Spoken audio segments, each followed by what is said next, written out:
मैं 15 साल का हुआ तो एक रात मेरी माँ ने मुझे उठाकर बहुत मारा और कहा कि तुझे शर्म नहीं आती, अब से तू मेरे साथ नहीं सोएगा। बाबा की मौत के बाद से माँ के साथ सोता था, अब मैं दूसरे कमरे में सोता। एक रात माँ की याद आई तो मैं उठकर माँ की चारपाई पर लेट गया, मगर मेरी रूह कांप गई। मुझे बताया कि तूने मेरे साथ, मेरा नाम अमन है।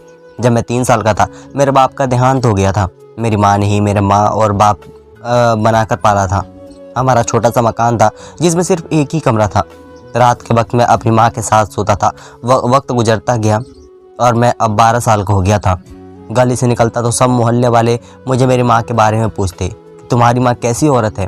मैं हैरान होता, सब मोहल्ले वालों को मेरी माँ की क्यों इतनी फिक्र लगी रहती थी। जब मैं माँ के साथ बाहर निकलता तो सब लोग मेरी माँ को बड़े ही अजीब नज़र से देखते थे। एक रात मैं सोया पड़ा था कि हमारे कमरे की खिड़की जो गली की तरफ खुल गई थी। किसी ने पत्थर मारकर उसका शीशा तोड़ दिया। मेरी माँ और दोनों डर कर उठ बैठे थे। माँ को अचानक से पता ही नहीं किस बात पर गुस्सा आ गया और वह कहने लगी, कल से तुम मेरे साथ नहीं सोओगे बल्कि बाहर शहर में जाके सोओगे। मैं माँ की बात पर हैरान था कि खिड़की का शीशा पता नहीं किसने तोड़ा और माँ मुझ पर गुस्सा निकाल रही हैं। खैर मैं माँ की बात मान ली और बाहर सोने लगा। सर्दियों के दिन थे, मुझे बाहर बहुत सर्दी लगती थी। अभी इस बात को 2-3 दिन ही गुजरे थे कि रात माँ मेरे पास आई और कहने लगी, बेटा चलो हमें यह घर आज ही छोड़कर दूसरे शहर जाना है। हम अब हमारे यहाँ पर रहना बहुत मुश्किल हो गया है। माँ मेरी माँ और आप थी। उनकी बात मानने के अलावा मेरे पास और कोई रास्ता नहीं था। मैं बहुत खुश हो गया। मैंने कहा, क्या मुझे नया कमरा मिलेगा? माँ बोली, हाँ, लेकिन अभी हमें इसी वक्त इस घर से छोड़कर जाना होगा। फिर मैं कल कपड़े पहनकर घर से बाहर कदम रखा। मेरा हाथ भी पकड़ा हुआ था। मैंने किसी मर्द की तरह चलती जा रही थी। माँ के पास एक बड़ा सा बैग था जिसमें उन्होंने सारे जेवरात और पैसे वगैरह डाल रखे थे।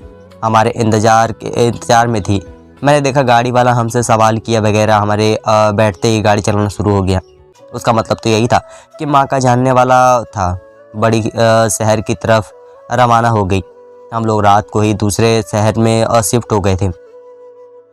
यह घर शहर में था। वह आदमी हमें इस घर पर छोड़कर गया था। इस माँ का इस आदमी के साथ क्या रिश्ता था? कुछ अजीब लग रहा था। आखिरकार वह हमेशा इस मकान में छोड़कर गया था, मगर अच्छा खासा बड़ा था। माँ ने मुझे कहा, अब हमें यहाँ कोई ख़तरा नहीं है।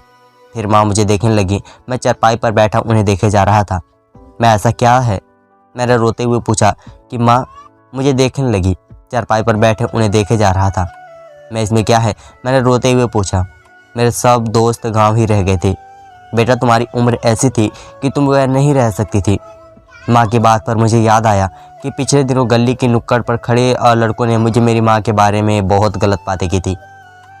घर आकर मैंने अपनी माँ को सब कुछ बताया, जिस पर मेरी माँ सोच में पड़ गई और आज यह सब हो गया। माँ ने मुझे कहा था कि वह सभी तुम्हारी माँ के बारे में बातें करते हैं, तो क्या तुम यह गवारा करोगी कि तुम्हारी माँ के बारे में कहा नहीं? माँ ऐसी तो बिल्कुल भी नहीं है। यहाँ मैं तेरी ज़िंदगी बहुत खूबसूरत बना दूँगी, मगर बेटा तुमको मेहनत करनी होगी और स्कूल में भी पढ़ना होगा। अगले ही दिन माँ ने मेरा एक स्कूल में एडमिशन करवा दिया। मैं दिन रात पढ़ता रहता। मुझे किसी चीज़ का कोई होश ना रहता। लेकिन माँ घर में पैसे कहाँ से लाती थी, यह जो मुझे भी नहीं मालूम था। माँ की कुछ अजीबोगरीब बातें तो मुझे अक्सर सोचने पर मजबूर कर दिया करती थी। मुझे उन सवालों का जवाब नहीं मिलता था। अब मुझे अपने कमरे में सोते नहीं देती थी। तो एक बार दिन के वक्त मुझे अपने कमरे में घुटन महसूस होने लगी। मैं बाहर आया तो माँ सब्जी काट रही थी। मैंने कहा, माँ मुझे छत पर जाना है, मगर माँ ने मुझे छत पर जाने से मना कर दिया। माँ बोली, बेटा अब तो बड़ा हो गया है और आसपास के घरों के पर्दे का मामला है। इससे पहले कि कोई तेरी शिकायत करे तो छत पर मत जा। मुझे माँ पर गुस्सा आ रहा था। मुझ पर इतनी सख्ती क्यों कर रही थी? मैं जब छत पर जाने की जिद की तो माँ कहने लगी, बेटा तुम अभी नहीं जा सकती। मेरी बात को समझने की कोशिश करो। मैं माँ की बात से नाराज़ होकर वापस अपने कमरे में आ गया, मगर आज मुझे बहुत बेचैनी हो रही थी। मैं जानना चाहता था कि मैं ऐसे मुझे माँ क्यों करती है, और आज वाकई में मेरा दिल घबरा रहा था। थोड़ी देर बाद मैं फिर उठकर माँ के कमरे में आ गया। माँ मेरी नज़र चुराई चारपाई पर बैठी तो मैं वहीं बैठ गया। मैं यही सोचना चाहता था। मेरी नज़र फिर दोबारा चारपाई पर पड़ी। मैं जब गौर से देखा वहाँ माँ ये चारपाई तुमने किसके लिए रखी है? यहाँ तो बाकायदा बिस्तर भी रखा है ताकि आप भी हैं। माँ मेरी बात सुनकर घबरा गई और बोली कि बेटा मैं वैसे ही रखा है, मगर तू क्यों माँ इस चारपाई पर कौन सोता है? तो मुझे तो अपने कमरे में आने भी नहीं देती। मेरी बात पर मेरी माँ मुझसे नाराज़ होने लगी तो मुझ पर शक कर रहा था। बेटे मैंने यह चारपाई किसी मकसद के लिए रखी है। इस पर तेरे बाबा की रूह आती है। बाबा की रूह इतनी तो हम प्रश्न बनो। अपनी माँ से यह कह दिया तो ठीक है। अब तेरे तक लगातार बढ़ता जा रहा था। हर बार जब मैं माँ की कोई ना कोई चीज़ देखता तो मेरे दिमाग में पिछली सारी बातें घूमने लगती। माँ की बातों पर अब मुझे शक होने लगा था। आज भी ऐसे ही महसूस हो रहा था कि आखिर माँ ने अपने कमरे में दूसरी चारपाई क्यों बढ़ा रखी थी। एक चारपाई पर भी तो सोया जा सकता है। फिर ऊपर वाला जाने क्या वजह थी कि माँ दूसरी चारपाई रखकर यहीं सोती थी। पर हर मैं चुपचाप हो गया। मैं सोच लिया था कि अब माँ की चीज़ों पर भी नज़र रखेगा। छत पर भी जाऊंगा, पर इससे पहले कि एक ऐसी वाक़या मेरे सामने हो गया जिससे मेरे दिमाग को हिला कर रख डाला और माँ की हकीकत खुलकर सामने आने लगा। मुझे और कोई काम नहीं आता था क्योंकि मैं ज़्यादातर पढ़ाई करता, पर अब मैं कुछ होना और सीख पैसे कमाना चाहता था। मैं चाहता था कि ज़िंदगी की गाड़ी भाई आहिस्ता आहिस्ता चलाऊं। ना जाने माँ पैसे कैसे कमाती है, यह राज आज तक मुझे नहीं मालूम हुआ था। पर मैं यह ज़रूर जानना चाहता था कि माँ को पैसे की ज़रूरत होती है। यह बाय का हिसाब इसलिए करती है क्योंकि उसके पास पैसे कम होते हैं। भारत की बात यह थी कि घर के सारे थे। हमारे जेवर भी नहीं बेचे थे बल्कि पहनने लगी थी। और मैं जब भी माँ को देखता हूँ और रंगीन कपड़े पहने हुए दिखाई देती, उन्हें देखकर लगता है कि माँ विधवा बिल्कुल भी नहीं है। विधवा औरत का तो रंग ढंग चाल ढाल ही और होते हैं। उन्होंने सफ़ेद या हल्के रंग के कपड़े पहने होते हैं। अक्सर ही गमगीन रहती है। कम से कम मैं तो अपने गांव में ही देखा था। पर मैं उल्टा सर्च वकर रहती हूँ।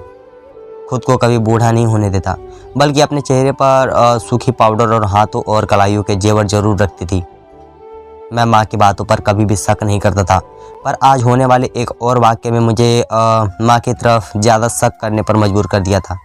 मैं जिस वक्त शॉप में जाता था और एक दिन मुझे राहुल नाम का एक लड़का मिला। वह लड़का मुझे बार बार गौर से देख रहा था। कभी आकर मेरी तरफ ध्यान देता तो कभी मुझे पानी का गिलास देता। मैंने कहा कि तुम कौन हो, कि गांव के किस ताल्लुक़ रखते हो। इत्तेफाक से हम दोनों एक ही गांव के थे। मज़े की बात तो यह थी वह मुझे और मेरी माँ को जानता था, मगर मैं उसे नहीं जानता था।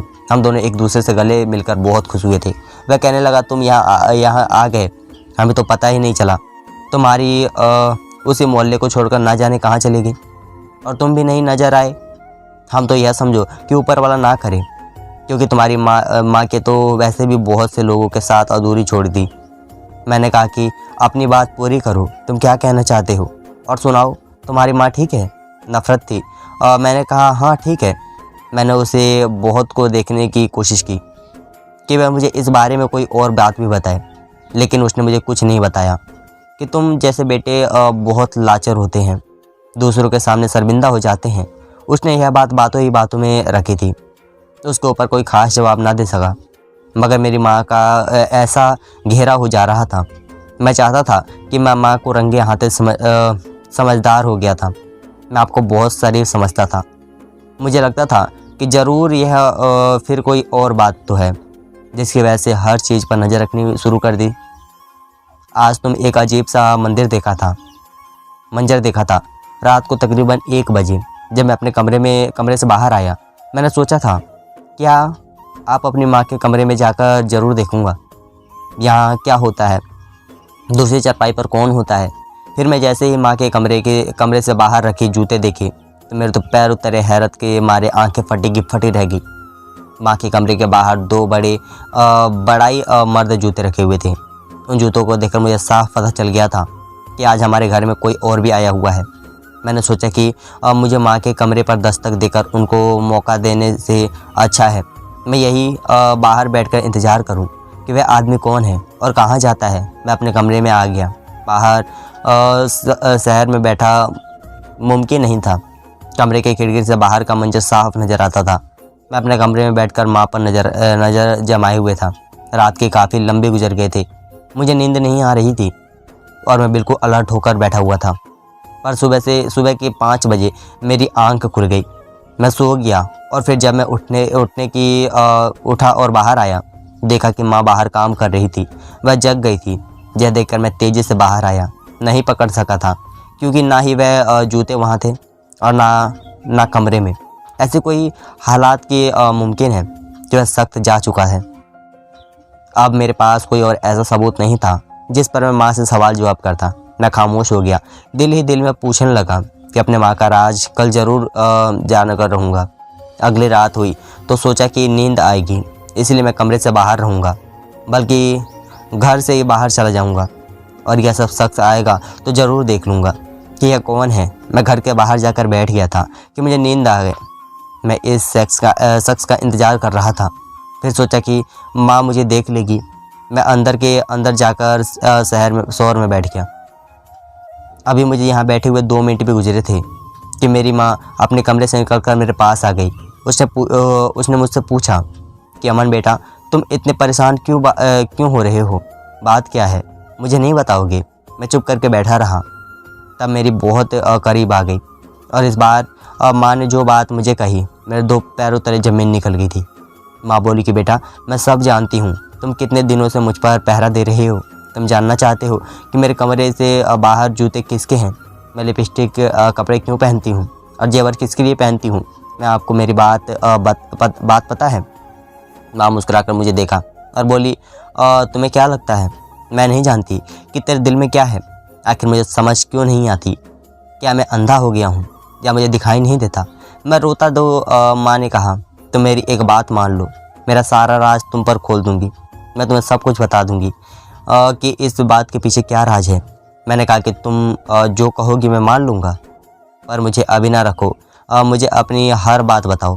मैं तुम्हारा बेटा हूँ, कोई दुश्मन नहीं। मैंने कहा ठीक है, तुम तैयार हो जाओ। इतवार के दिन तुम्हारी शादी है।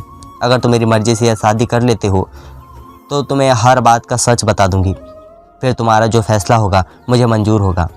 मैंने माँ को हैरत से देखने लगा था और मैंने माँ की बात मान ली थी। अब मुझे इतवार के दिन का बेचैनी से इंतज़ार था। मेरी उम्र अब 18 साल हो चुकी थी। माँ मेरी शादी कर देना चाहती थी, पर किस में यह नहीं जानता था। इतवार वाले दिन हाँ, मुझे गाड़ी में बैठकर बड़े से घर में ले जाया गया। वहाँ पर बहुत सारे सिक्योरिटी गार्ड भी थे जिन्होंने हमारे स्वागत किया।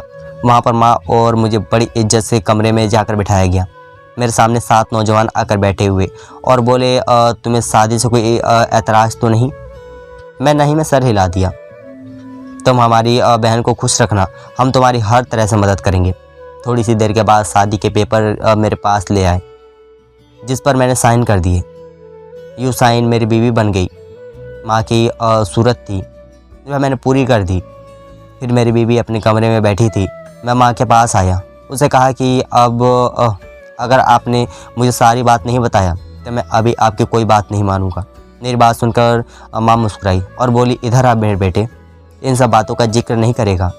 तो माँ ने अपनी कहानी शुरू की। देखो बेटा, इस दुनिया में औरत कितनी भी शरीफ क्यों ना हो, यह मर्दों की दुनिया है। अकेली और तन्हा औरत पर इल्ज़ाम ज़रूर लगाती है। गांव में भी ऐसा ही हुआ। हमारा छोटा सा घर था तो मेरे पास होते थे और गांव में बहुत से घटिया लोगों की नज़र मुझ पर होती थी। हमारे कमरे की खिड़की गली की तरफ थी और शीशे वाली खिड़की से नज़र तो नहीं आता था, मगर यह ज़रूर पता चल जाता था कि हमारे घर में कितने लोग हैं। जब हम माँ बेटे कमरे में होते तो गंदे लोगों की गंदी निगाह पर हम होते हैं और वह अपने नापाक दिमाग में यही सोचते थे कि रात के वक्त कमरे में कोई मर्द है। वह लोग मुझे इस बुरी औरत समझते थे। एक दिन जब उन्होंने खिड़की का शीशा तोड़ा तो मैं डर गई थी और तुम पर भी गुस्सा किया कि तुम आज अलग सोया करोगे। मगर जब लोग मुझ पर अजीब अजीब बातें करने लगे तो मैं तुम्हें लेकर शहर आ गई। यहाँ घर में बहुत मजबूरी में एक आदमी से शादी कर ली थी। वह बहुत ही शरीफ और अच्छा इंसान था। मैं उसके साथ सिर्फ एक पेपर वाली शादी की थी ताकि मुझे सिर्फ सहारा मिले और मैं सारी ज़िंदगी विद्वान ना कहलाऊँ। जाऊँ में चूड़ियाँ और जेवरात इसलिए पहनती थी कि आने वाली हर औरत को यह बात बता सकूं कि मैं सुहागन हूँ, विधवा नहीं। इस वजह से औरतें मुझे कभी भी बेसहारा नहीं समझते थे हार आने वाली औरत और शरीफ नहीं होती, हमें कुछ चालबाज भी होती है। और बुरे मर्द तो हर जगह मौजूद हैं, वह अकेली औरत के पीछे पड़ जाते हैं। मैं अपने जबरात के सारे सभी को यह पैगाम देती कि मैं एक विधवा नहीं हूँ, बल्कि मेरा पति भी है। अगर मेरे बेटा तुम उसे इंसान की फ़िक्र ना करो। उससे मुझे सिर्फ एक पेपर के तौर पर शादी की है। इसकी पहली बीवी का देहांत हो गया है। वह कभी कभार मेरे पास ज़रूर आता है, यहाँ रहता है और मुझे महीने भर के खर्चे भी पैसे भी देता है। इस शादी ने मुझे सहारा दिया है। यही बात उन जूतों की, वह तो रोज़ाना इसलिए रखती थी कि वह हर आने वाले को अंदाज़ा हो जाए इस घर में कोई मर्द है। और बाकी तुम्हारे सवालों के जवाब तुम्हें मिल गए होंगे। और मैंने कभी भी तुम्हारी इज्जत की नीलाम नहीं होने दिया। और इस लड़के से तुम्हारी शादी की है, यह इस आदमी की भांजी है। तुम्हारी बीवी बहुत खूबसूरत है, मगर इससे कोई शादी करने को तैयार नहीं था। बस मैं तरस खाकर इस लड़की से शादी तुमसे कर दी। अगर अभी भी तुम्हें अपनी माँ पर कोई शक है तो तुम इस आदमी से जाकर पता कर लो। मैं आज तक किसी की तरफ आंख उठाकर भी नहीं देखी। मैं माँ की बातें सुनकर परेशान हो गया था। मैंने तो शादी कर ली है, तुमने मेरा हक अदा कर दिया। तुम चाहो तो मैं तुम्हें अपने पति के पास छोड़ आता हूँ। मैं इतना तंग दिल की नहीं अपनी माँ की खुशियों पर रोक टोक लगाऊं। और अपनी झूठी इज्जत और मेरी बात सुनकर माँ रोने लगी और बोली, बेटा मैं तुम्हें अकेला छोड़कर कहीं नहीं जाऊँगी, लेकिन दोबारा तुम मुझ पर कभी शक मत करना। तुम्हारी माँ अकेली ज़माने में लड़ी है, पर मैं जिसके लिए लड़ी हूँ वह तुम हो। अगर तुम भी सब करोगे तो मैं टूट जाऊँगी। मैं माँ की सीने से लगाए मेरी आंखों में आंसू बहने लगे थे, क्योंकि मेरे पास भी कुछ कहने को नहीं था कि दुनिया में कई औरतें वाकई मजलूल होती है, चाहे वह अपने आप को साबित करने के लिए सालों क्यों न लगाते। इस पर शक जरूर किया था। आज मैं अपनी बीवी और माँ के साथ हंसी खुशी ज़िंदगी गुजार रहा हूँ। मेरे सौतेला बाप कभी कभार हमें मिलने आ जाता है, वह भी बहुत अच्छा इंसान है। धन्यवाद दोस्तों।